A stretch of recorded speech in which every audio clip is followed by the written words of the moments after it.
പദ്ധതിയായിട്ട് കൃഷിക്കൊപ്പം കളമശ്ശേരി നമ്മൾ അവതരിപ്പിച്ചത്.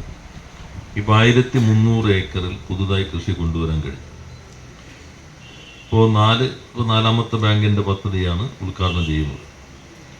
ആദ്യം മാഞ്ഞാലി കൂവേട തുടങ്ങി, കുന്നുകര കപ്പ കായ പ്രൊഡക്ഷൻ തുടങ്ങി, നമ്മുടെ വെളിയത്തനാട് കൂണിൻ്റെ പ്രൊഡക്ഷൻ തുടങ്ങി.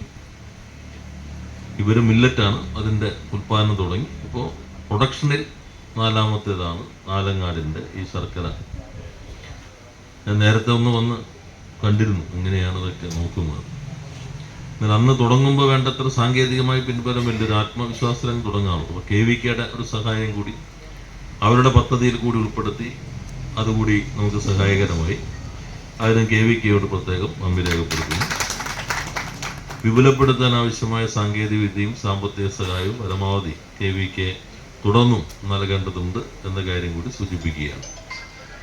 കരിമ്പിപ്പോൾ 5 ഏക്കറിലാണ്. ഇപ്പോൾ 5 ഏക്കർ കൂടി പുതുതായി വന്നിട്ടുണ്ട്. 10 ഏക്കർ പ്രസാദൊക്കെ കരിമ്പ് കൃഷിയിലേക്ക്.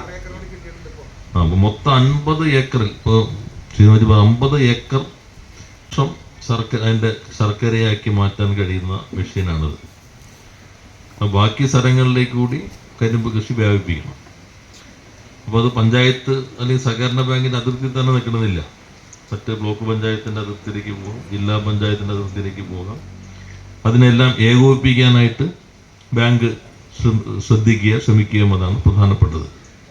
അങ്ങനെ വന്നാൽ നമുക്ക് നല്ല ഉൽപ്പാദനം ഉണ്ടാവും. വില കുറച്ച് കൂടുതലായിരിക്കുമെന്ന് അധ്യക്ഷൻ നിങ്ങൾക്ക് മുന്നറിയിപ്പ് നൽകിയിട്ടുണ്ട്. പക്ഷെ മായമില്ലാത്ത ഒറിജിനൽ ശർക്കര കിട്ടുമെന്നുള്ളതാണ്. കൃഷിക്കൊപ്പം കളമശ്ശേരി കൃഷി മൂല്യവർദ്ധിത ഉൽപ്പന്നം മാത്രമല്ല, ടൂറിസം അതിൻ്റെ ഭാഗമാണ്. ഇപ്പം നമ്മൾ പഴന്തോട് ആദ്യഘട്ടം വളരെ വിജയകരമായി പൂർത്തീകരിക്കും. മൂന്നാർ പോയ കാണാം, മറയൂർ എല്ലാവരും ശർക്കര ഉണ്ടാക്കുന്നത് കാണാൻ പറ്റും. വിദേശങ്ങളിൽ പോയ ചോക്ലേറ്റ് ഫാക്ടറിക്ക് തന്നെ വലിയ ടൂറിസ്റ്റുകൾ പോകുന്ന സ്ഥലമുണ്ട്. ഇപ്പം അല്ലെങ്കിൽ സ്ട്രോബെറി ഒക്കെ ഉണ്ടാക്കുന്ന വലിയ തോട്ടമുണ്ടാവും. നമുക്ക് കയറുമ്പോൾ തന്നെ പാക്കറ്റ് കൂട്, പ്ലാസ്റ്റിക് അല്ലാത്ത കൂടൊക്കെ ഉണ്ടാവും, അല്ലെങ്കിൽ കൊട്ടയുണ്ടാവും. നമ്മുടെ ഈ നാട്ടിൽ ആലങ്ങാട് ഭാഗങ്ങളിൽ ധാരാളം കരിമ്പ് ആട്ടി ശർക്കര ഉണ്ടാക്കുന്ന ധാരാളം ആലകൾ ഉണ്ടായിരുന്നു. അങ്ങനെയാണ് ഈ ആലങ്ങാട് എന്ന പേരുണ്ടായത് എന്നൊരു ചൊല്ലുണ്ട്. അത് എത്രത്തോളം ശരിയാണെന്ന് അറിയാൻ പാടില്ല. അപ്പൊ 4 പതിറ്റാണ്ട് മുമ്പ് കരിമ്പിന്റെ ഒരു കേന്ദ്രമായിരുന്നു ആലങ്ങാട്. ആലങ്ങാട് ശർക്കര വളരെ പേരുകേട്ട ഒരു ശർക്കരയുമാണ്. ഈ അടുത്ത കാലത്ത് നമ്മുടെ കളമശ്ശേരി മണ്ഡലത്തിൽ കൃഷിക്കൊപ്പം നമ്മൾ ആലങ്ങാടിൻ്റെ അഭിമാന ദിനമാണ്.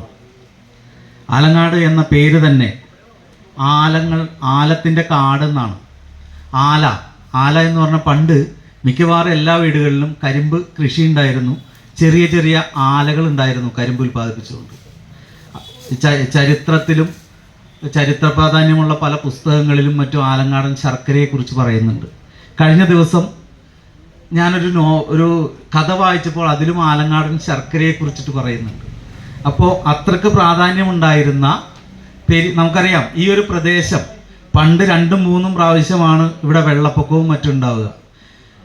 പെരിയാറിൽ നിന്ന് വരുന്ന വെള്ളം 2-3 ദിവസം കിടന്ന് ഊറ്റി താഴേക്ക് പോയി, കുറേ ഒഴുകിപ്പോയി. അങ്ങനെ ആ ഒരു വനത്തിൽ നിന്നും മറ്റും എല്ലാം വരുന്ന ഈ ഔഷധ ഗുണമുള്ള വെള്ളം ഇവിടെ അരിച്ചിറങ്ങി അതിലുണ്ടാകുന്ന കരിമ്പായതുകൊണ്ട് ആലങ്ങാടൻ കരിമ്പിന് വലിയ ഔഷധ ഗുണം ഉണ്ടായിരുന്നു. അങ്ങനെയാണ് നമ്മുടെ കാരണവന്മാരെല്ലാവരും ഇത്തരത്തിലൊരു ശർക്കര. നമുക്ക് നഷ്ടമായ നന്മകളിൽ ഒന്നാണ് ആലങ്ങാടൻ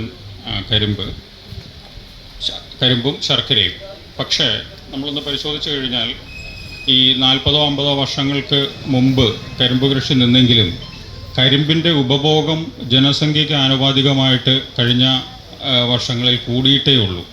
അപ്പം അതിനർത്ഥം ഈ ശർക്കര വരുന്നത് മറ്റ് പ്രദേശങ്ങളിൽ നിന്നാണ്. പ്രധാനമായിട്ടും തമിഴ്നാട്, കർണാടക പോലുള്ള സംസ്ഥാനങ്ങളിൽ നിന്ന് വാണിജ്യാടിസ്ഥാനത്തിൽ ഉൽപ്പാദിപ്പിക്കുന്ന ശർക്കരയാണ് നമ്മളുടെ അടുത്തേക്ക് വരുന്നത്.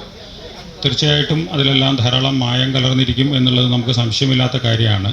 പ്രത്യേകിച്ചും ഇന്നലെ പുറത്തു വന്ന ഒരു റിപ്പോർട്ടിൽ ഫുഡ് സേഫ്റ്റി സൂചിക, ഭക്ഷ്യസുരക്ഷാ സൂചികയിൽ കേരളം 1ാം സ്ഥാനത്താണ്. സർക്കാരും ബഹുമാനപ്പെട്ട രാജീവ് മിനിസ്റ്ററും ഒരു ഭാവനയിൽ കണ്ട വിഭാവനം ചെയ്തൊരു പദ്ധതി ഇതായിരുന്നു. അത് ഏറ്റവും നന്നായി ആവിഷ്കരിച്ചത് നടപ്പിലാക്കിക്കൊണ്ടിരിക്കുന്നത് നമ്മുടെ കൊച്ചി പറവൂർ താലൂക്കിലാണ്. ഏറ്റവും അഭിമാനത്തോടെ പറയുന്നു, നമ്മുടെ മറ്റുള്ള 7 താലൂക്കിൽ നിന്ന് വിഭിന്നമായിട്ട് ഏറ്റവും സർക്കാരിൻ്റെ ഏത് പദ്ധതികളും ഏറ്റെടുത്ത് വിജയിപ്പിക്കാൻ ഈ പറവൂർ താലൂക്കിലെ സഹകാരികൾ കാണിക്കുന്ന ആ ഒരു വലിയൊരു ഊർജ്ജസ്വലതയും ആ ഒരു മനസ്സിനെ ഞാൻ ആദ്യമായി അഭിനന്ദിക്കുകയാണ്. സംബന്ധിച്ചിടത്തോളം വളരെ വലിയ രീതിയിൽ ഹോംവർക്ക് ചെയ്തിട്ടുണ്ട്, ഇല്ലാന്ന് ഞാൻ പറയുന്നത്. ഇതിന് ഒരുപാട് സാധ്യതകളുള്ള ഒരു സംഭവമാണെന്ന് പറഞ്ഞു വെക്കുന്നത്. പക്ഷേ ഇതിലത്തെ പ്രശ്നം എന്താണെന്ന് വെച്ചാൽ, ഇങ്ങനത്തെ പ്രോജക്റ്റുകളൊക്കെ തുടങ്ങിക്കഴിഞ്ഞാൽ അതിൽ തന്നെ അവസാനിക്കുന്ന, പുതിയ രീതിയിലേക്ക് പോകാത്ത പലതും സംഭവിക്കുന്നുണ്ട്. അതായത് ഇവിടെ കൂട്ടായിട്ടുള്ള ഒരുപാട് പരിശ്രമങ്ങളുണ്ട്. പക്ഷേ ഇത് പ്രാഥമികമായിട്ട് വേണ്ടത്, ഇപ്പോൾ ഇവിടെ പറഞ്ഞ കാര്യങ്ങളെല്ലാം സാധ്യമാണ്. 50 ഏക്കറെങ്കിലും നമുക്ക് ഉടനെ കരിമ്പ് കൃഷി ചെയ്യാവുന്ന ഒരു സാഹചര്യം ഉണ്ടാകും. 2022 നമ്മളിതുമായി ആലോചിക്കുന്നത്. നബാർഡുമായി ബന്ധപ്പെട്ടുകൊണ്ട് ശ്രീ അജീഷ് ബാലു സാർ ഇന്ന് എന്നെ വിളിച്ചിരുന്നു. അദ്ദേഹം എന്നോട് പറഞ്ഞു, അതിൻ്റെ DDM ആണ്, ജയപ്രാശ വരാൻ കഴിയില്ല, ഇതുമായി ബന്ധപ്പെട്ടുകൊണ്ട് ബാംഗ്ലൂർക്ക് പോകേണ്ടതുണ്ട്, എല്ലാ ആശംസകളും എല്ലാ പിന്തുണയും ഉണ്ടാകും എന്ന് അദ്ദേഹം നമ്മളോട് അറിയിച്ചിട്ടുണ്ട്. അതുപോലെ തന്നെ KVK നമുക്ക് എടുത്തു പറയേണ്ടത്, വളരെ ശക്തമായ പിന്തുണ KVKയുടെ ഷിനോയ് സാർ ഉൾപ്പെടെ, പുഷ്പരാജ് സാർ ഉൾപ്പെടെ, നമ്മുടെ വികാസ് സാർ ഉൾപ്പെടെ, അതുപോലെ അവിടുത്തെ ഉദ്യോഗസ്ഥന്മാർ ഉൾപ്പെടെ എല്ലാവരും നന്നായി നമ്മുടെ പുറകിൽ നിന്നതുകൊണ്ടാണ് മുന്നോട്ട് പോകുമെന്ന കാര്യത്തിൽ ഒരു സംശയവും ആർക്കും വേണ്ട. നമുക്ക് എല്ലാവർക്കും കൂടി യോജിച്ച് നമ്മുടെ ദീർഘകാലത്തെ ഒരു ആഗ്രഹമാണ് നമ്മളിവിടെ ഇന്ന് സഫലീകരിക്കുന്നത്. അത് മുന്നോട്ട് കൊണ്ടുപോകുന്നതിനാവശ്യമായിട്ടുള്ള എല്ലാ പ്രവർത്തനങ്ങളിലും എല്ലാവരുടെയും പങ്കുണ്ടാകണം എന്ന് അഭ്യർത്ഥിച്ചുകൊണ്ടും ഇതിനോട് സഹകരിച്ച എല്ലാവർക്കും